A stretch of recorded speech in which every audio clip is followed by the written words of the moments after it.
होते हैं, पार्टी के साथ खड़े होते हैं। आज का जो एक हमारा प्रेस कॉन्फ्रेंस, प्रेस ब्रीफिंग का जो एक मुद्दा है, वो मुद्दा ये है कि finally Gupkar gang, people alliance, PDP, NC और सजाद लोन, इन्होंने कल फाइनली अनाउंस किया कि वो डीडीसी के चुनाव लड़ेंगे। और जो उन्होंने बोला, उन्होंने कहा कि हम भारतीय जनता पार्टी को कश्मीर में नहीं जीतने देंगे। अब सोचिए कि आज भारतीय जनता पार्टी कश्मीर के अंदर गुपकार गैंग के लिए एक बड़ा चैलेंज बन चुका है। इसके लिए मैं कश्मीर के भारतीय जनता पार्टी के कार्यकर्ताओं का बड़ा अभिनंदन करता हूं, स्वागत करता हूं कि उन्होंने अपनी जान की बाजी लगाते हुए, अपनी हमारे यहाँ पर कार्यकर्ताओं ने शहादत देते हुए माननीय प्रधानमंत्री नरेंद्र भाई मोदी जी का जो एक पीस, प्रोग्रेस और डेवलपमेंट का एजेंडा है, कश्मीर के अंदर, जम्मू कश्मीर के अंदर शांति आए, यहाँ के नौजवान पढ़ें, यहाँ के नौजवानों को रोज़गार मिले, यहाँ पर डेवलपमेंट हो, यहाँ पर खुशहाली आए, यहाँ कश्मीर दोबारा से जन्नत बने, कश्मीर के अंदर टूरिस्ट दोबारा से आए। कश्मीर एक ऐसा क्षेत्र है, कश्मीर ऐसा स्वर्ग है कि जिसको गुपकार गैंग ने नर्क बना के रखा हुआ है। कश्मीर दुनिया के अंदर नंबर 1 पे टूरिस्ट स्पॉट बन सकता है और माननीय प्रधानमंत्री जी का ये जो एक संकल्प है, ये एक जो सपना है, उसको भारतीय जनता पार्टी पूरी कर रही है। साथियों, मैं ये कहना चाहूँगा कि महबूबा मुफ्ती पिछले दिनों उन्होंने एक स्टेटमेंट दी कि तिरंगा कश्मीर के अंदर तिरंगा कोई नहीं फहराएगा। उसके बाद कश्मीर के लोगों ने एक बड़ी तिरंगा रैली निकाली। आज गुपकार गैंग की वो भी एक हिस्सा हैं और गुपकार गैंग ने चुनाव लड़ने का जो वादा किया है, वो इस देश के संविधान के अंतर्गत चुनाव लड़ा जाएगा और जो भी महबूबा मुफ्ती के लोग जीतेंगे उनको तिरंगा उठाना पड़ेगा। महबूबा मुफ्ती पहले अपने इस स्टैंड से दोबारा एक बार बयान दें कि क्या वो अपने इन बयानों को वापस लेती हैं? क्या वो जो उन्होंने एंटी नेशनल और तिरंगे की आन बान और शान के खिलाफ जो स्टेटमेंट दी है, वो वापस लेती हैं? हम उनका जब वो वापस लेंगे, भारतीय जनता पार्टी उनका स्वागत करेगी। अमर अब्दुल्ला ने जो स्टेटमेंट दी, उन्होंने कहा कि हम कश्मीर के लिए लड़ेंगे, कश्मीर के लोगों के लिए लड़ेंगे, कश्मीर के लोगों के लिए लड़ेंगे और चुनावों के लिए हम राजनीति नहीं करेंगे। तो आज क्या है साथियों? आज अमर अब्दुल्ला क्या बोल रहे हैं? आज Gupkar gang headed by Farooq Abdullah, जिन्होंने कल स्टेटमेंट दी कि हम चुनाव लड़ेंगे, तो अमर अब्दुल्ला भी अपने बयान को स्टैंड करें। और अमर अब्दुल्ला की एक और स्टेटमेंट जो परसों आई, वो बड़ी दर्दनाक है। कश्मीर के लोगों को, नौजवानों को गुमराह करने के लिए उन्होंने कहा कि कश्मीर का नौजवान दोबारा बंदूक उठाएगा। कहने का मतलब उनका यही था कि भाई कश्मीर के लोग दोबारा से। मैं उनसे पूछना चाहूँगा कि 1989 के बाद जब यहाँ पर नौजवानों ने बंदूक उठाई, तो उसका जिम्मेवार कौन था? सरकारें तो आपने 70 साल चलाई। कश्मीर को नर्क आपने बनाया, कश्मीर को लूटा आपने। आज रोशनी एक्ट के तहत मैं फारूक अब्दुल्ला से और अमर अब्दुल्ला से कहना चाहता हूँ, सच्ची बात मीडिया के आगे एक बार बोल दें, नहीं तो हम बताएंगे कि रोशनी एक्ट के तहत कितने 100 कनाल लैंड जो है उन्होंने अपने नाम करवाई हुई है। ऐसे ऐसे काम करके वो कश्मीर की बात करते हैं, कश्मीर के लोगों की बात करते हैं। और दूसरा, दोबारा से एक प्रोवोकेटिव बयान उन्होंने दिया है। मैं तो मांग करूंगा यहाँ की पुलिस एडमिनिस्ट्रेशन से, ऐसे बयान के ऊपर, अमर अब्दुल्ला के ऊपर FIR रजिस्टर होनी चाहिए। जो बयान उन्होंने दिया कि कश्मीर के लोग दोबारा से नौजवान बंदूक उठाएगा, वो नहीं चाहते हैं कि कश्मीर का युवा पत्थर छोड़े, वो नहीं चाहते हैं कश्मीर का युवा नौकरी करे, वो नहीं चाहते हैं कि कश्मीर के अंदर ब्लड शेड बंद हो, वो नहीं चाहते हैं कश्मीर में दोबारा टूरिस्ट आए, वो नहीं चाहते हैं कि कश्मीर ग्रो करे, कश्मीर बढ़े, कश्मीर फले फूले, कश्मीर के लोग खुशी से घूमें फिरें, मस्ती करें। ऐसा नेशनल कॉन्फ्रेंस और गुपकार गैंग कभी नहीं चाहता है। हम फारूक अब्दुल्ला चाइना की बात करते हैं कि चाइना की हेल्प से हम 370 और 35 से तोड़ेंगे। अमर अब्दुल्ला कहते हैं कि हम दोबारा से यहाँ पर बंदूक जो है यहाँ का युवा जो है वो उठाएगा, और महबूबा मुफ्ती कहती है कि तिरंगा हम नहीं उठाएंगे।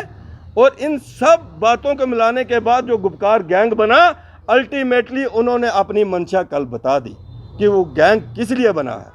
वो गैंग दोबारा से सत्ता में आने के लिए बना है। उस गैंग ने, क्योंकि वो पावर के बिना नहीं रह सकते, इसलिए मिलकर वो कश्मीर के अंदर बढ़ते हुए भारतीय जनता पार्टी के कदमों से डर चुके हैं, बुखलाहट में हैं। इसलिए इकट्ठे होकर एक गुपकार गैंग बनाकर भारतीय जनता पार्टी का मुकाबला कश्मीर में करेंगे। हम इसका उनका स्वागत भी करते हैं। मैं ये कहना चाहूँगा साथियों, इन डीडीसी के चुनावों के अंदर भारतीय जनता पार्टी का जम्मू कश्मीर के साथ साथ कश्मीर के हर एक सीट के ऊपर भारतीय जनता पार्टी का जो कार्यकर्ता चुनाव लड़ेगा। भारतीय जनता पार्टी अपने कैंडिडेट को उतारेगी। और मैं आपसे ये कहना चाहूँगा कि भारतीय जनता पार्टी भारी मतों से कश्मीर के अंदर अपनी विजय दर्ज कराएगी, कमल का फूल खिलाएगी। मैं आपके माध्यम से कश्मीर के युवाओं को, अपनी बहनों को, कश्मीर के बुज़ुर्गों को, जिन्होंने पिछले 60-70 सालों से कश्मीर के अंदर उतार चढ़ाव देखे हैं, मैं आपके माध्यम से एक संदेश जो है वो मैं देना चाहूँगा कश्मीर के अपने लोगों को कि अल्टीमेटली आज गुपकार गैंग चुनाव के अंदर आ चुका है। आपको फारूक अब्दुल्ला, अमर अब्दुल्ला, महबूबा मुफ्ती, इनकी मंशा को समझना होगा कि आखिर ये राजनीति 70 सालों में उन्होंने किस लिए की है। जब ये कुर्सी में होते हैं तब तो ये जनगण मन भी बोलते हैं, तब ये तिरंगा भी उठाते हैं, तब ये देश के संविधान की वो शपथ भी उठाते हैं। अभी 370 और 35 से दोबारा से आया तो नहीं ना, तो फिर चुनाव का आपने घोषणा की। एक तरफ से आपने कहा था कि जब तक 370 और 35 से हटेगा नहीं तब तक हम जो है चुनावों में नहीं उतरेंगे। ये दोहरा मापदंड कश्मीर के लोगों के सामने आया है। इसलिए मैं अपने संदेश में इतना ही कहना चाहूँगा, इस स्वर्ग को आओ मिलकर इस स्वर्ग को दोबारा से स्वर्ग बनाएं। आओ मिलकर एक फैसला करें कि दुनिया के किसी देश के अंदर और देश के किसी शहर के अंदर जब कभी परिवार छुट्टियां मनाने के लिए, घूमने के लिए आए, तो सबकी एक ही आवाज़ हो कि हमें कश्मीर जाना है। उसके लिए हम सबको कड़ी मेहनत करनी होगी। उस सब के लिए हमें गुपकार गैंग के इस मंशा को समझना होगा।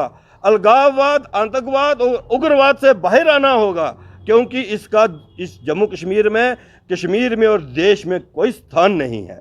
ये बात बिल्कुल साफ है कि आतंकवाद, उग्रवाद और अलगाववाद का कश्मीर के अंदर दूर दूर तक कोई स्थान नहीं है। ये इनकी डिक्लेरेशन, कल जो गुपकार की डिक्लेरेशन नहीं आई है कि वो चुनाव लड़ने वाले हैं, इससे कश्मीर के लोगों को समझ जाना चाहिए।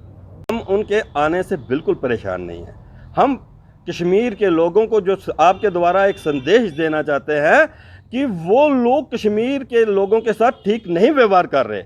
उनकी स्टेटमेंट कभी कुछ होती है, कभी कुछ होती है। अभी 3 दिन पहले अमर अब्दुल्ला 2 दिन पहले कहते हैं कि कश्मीर के लोग बंदूक उठाएंगे दोबारा से इन हालातों के अंदर। ऐसे हालात केंद्र सरकार पैदा कर रही है। महबूबा मुफ्ती ने 10 दिन पहले कहा कि तिरंगा हम नहीं उठाएंगे, और आज वो चुनावों में आए हैं। ये मैं कहना चाहता हूँ, ये बताना चाहता हूँ कि कश्मीर के लोगों को कि ये उनका असली चेहरा है। हमें उनके चुनावों के आने से कोई परेशानी नहीं है। वो मेन स्ट्रीम में रहेंगे तो अच्छा है, लेकिन मेरा इतना ही कहना है कि कश्मीर के लोगों को इस गुपकार गैंग को समझना होगा कि ये गुपकार गैंग सत्ता के लिए कश्मीर को 70 साल से इसने उलझा के रखा, यहाँ खून खराबा किया, और ये कश्मीर को खुद इनसे बाहर निकलना चाहिए और खुद इस बार वोट करके, भारतीय जनता पार्टी को वोट करके इनको सबक सिखाना चाहिए। पैदा हो गया है बीजेपी के लिए। अगर आप देखें तो जो पिछले चुनाव जिनमें इन्होंने बहिष्कार किया था, प्रॉक्सी कैंडिडेट इन्होंने उतारे थे। ये नहीं है कि कैंडिडेट नहीं उतारे थे, उन्होंने प्रॉक्सी कैंडिडेट उतारे थे। चुनाव लड़ने का मतलब ही यही होता है कि सब पार्टियां चुनाव लड़ें और एक ताकत के साथ हर पार्टी चुनाव लड़े। लेकिन मैं ये कहना चाहूँगा कि अमर अब्दुल्ला की ये स्टेटमेंट लानत है हम लोगों के ऊपर कि 370 और 35 से हट चुका है और हम चुनावों में जाएंगे, हम चुनावों की राजनीति करेंगे। जब तक 370 और 35 से नहीं हटेगा तब तक हम चुनावों में नहीं जाएंगे। ये स्टेटमेंट कश्मीर के लोगों को मैं याद करवाना चाहता हूँ। के लिए तो क्या है मुझे बताइए ना। डीडीसी, क्योंकि डीडीसी के पास पावर्स आने वाली हैं। डीडीसी माननीय प्रधानमंत्री जी का जो एक मिशन है कि नीचे तक डेमोक्रेसी जाए और आम आदमी को इंसाफ मिले, उसके लिए डीडीसी के चुनाव हो रहे हैं। और डीडीसी का जो चेयरमैन होगा, चेयरपर्सन होगा, सारी पावर्स उसके पास चली जाएंगी। वो पावर नहीं तो और क्या है, पावर हंग्री हैं ये लोग। जो आदमी ये कहता है कि लानत है कि हम चुनावों में जाएं, लानत है कि हम पावर के लिए लड़ें, मैं पूछना चाहता हूं अमर अब्दुल्ला से कि आज वो बताए कि वो किसके लिए लड़ रहा है। अगर वो पावर के लिए लड़ रहा है तो बताए कि वो किस बात के लिए लड़ रहा है। इस चुनावों के लड़ने से क्या 370 और 35 से वापस आने वाला है क्या भाइयों? नहीं आने वाला है। 370 और 35 एक ख्वाब है अब इन लोगों के लिए, क्योंकि उसके हटने के बाद ये चुनाव हो रहे हैं। 370 और 35 से हटने के बाद ही डेमोक्रेसी सही मायने में यहाँ नजर आ रही है। 370 और 35 से हटने के बाद ही आम लोगों के साथ इंसाफ हो रहा है। और उनका दर्द यही है कि 370 और 35 के रहते उन्होंने रोशनी की, रोशनी में ज़मीनें ली। 370 और 35 के एक रहते ही उन्होंने यहाँ कश्मीर को लूटा। और आज उनको लगता है कि नहीं, आज हम आराम से पावर में नहीं आ सकते, आज हमें वोट लेकर पावर में आना पड़ेगा। और इसलिए मैं ये कहना चाहूँगा कश्मीर की जनता से और अमर अब्दुल्ला, महबूबा मुफ्ती और फारूक अब्दुल्ला जी से भी कि उनको भी सोचना होगा।